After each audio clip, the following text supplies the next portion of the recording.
Living Corporate is brought to you by The Break Room. Have you ever felt burnt out, depressed, or otherwise exhausted by being one of the onlys at work? You know what I'm talking about.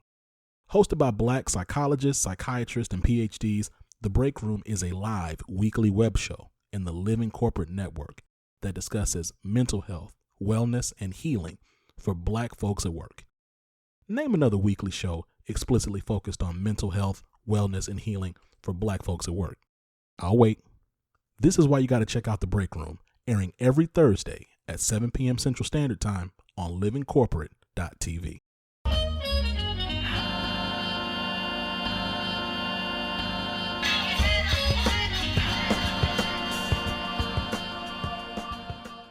What's going on, Living Corporate? It's Tristan, and I want to thank you for tapping back in with me as I provide some tips and advice for professionals.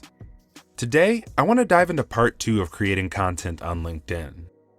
Last week, in part 1, we discussed understanding the white space and what type of content creator you are or want to be. These are just some of the prerequisites to posting engaging content on LinkedIn. So if you didn't hear part 1, pause right here and go back and listen. Today, I want to talk about the final thing you need to focus on before posting. Prior to diving into content creation, you need to make sure you have a compelling and engaging profile. There are a few things that you should focus on in particular. First, make sure you have a good profile picture. Do not crop your friends out of that picture where you think you look cute. That ain't gonna cut it. You don't have to have a standard sterile profile photo with a plain white or blue background. Honestly, I would advise against that as well. Shoot for a picture that feels warm and inviting and shows off a bit of your personality. Use portrait mode on your camera to provide your background with a bit of texture, or remove the background altogether and opt for a bright color that helps you stand out. Totally up to you. Next, don't leave the header image or banner blank. If you don't know what the header image or banner is, it's the image behind your profile photo.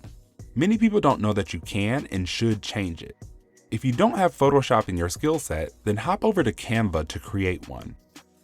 From there, you want to craft a great summary that incorporates not only your expertise, but a bit about your story and personality.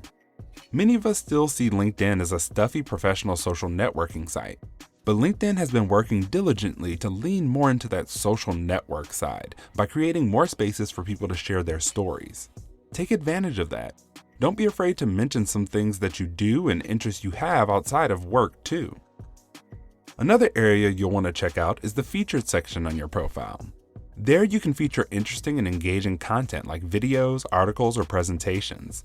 In this section, you can feature any of the posts you make or articles you write on LinkedIn. You can also upload or link to external content. This is a great place to put your website, portfolio, articles you've written or been featured in, YouTube videos, and anything you want others to see and engage with easily. Don't go too overboard though, as only the first 3 things listed are readily visible on your page. The next thing is your experience section. For the love of all things holy, please do not leave this blank. Think of this section as an appetizer. This is supposed to whet the palate of whoever visits your profile so they reach out to know more or request your resume, which is the full course meal. Ensure the experience is relevant and what you write is broken up into digestible chunks as many people interact with the platform from mobile devices. Lastly, I suggest you check your communication preferences on the platform. The idea here is that we want to minimize noise, maximize relevant content, and try to keep our connections as relevant as possible too. In the next couple of parts, I plan to go over the type of content you can create on the platform and the metrics you can use to assess what content drives the most engagement with your network. Thanks for tapping in with me today. Don't forget, I'm now taking submissions from you all on career questions, issues, concerns, or advice you think may help others. So make sure to submit yours at bit.ly/tapintristan. This tip was brought to you by Tristan of Layfield Resume Consulting. Check us out on Instagram, Twitter, and Facebook at Layfield Resume, or connect with me, Tristan Layfield, on LinkedIn.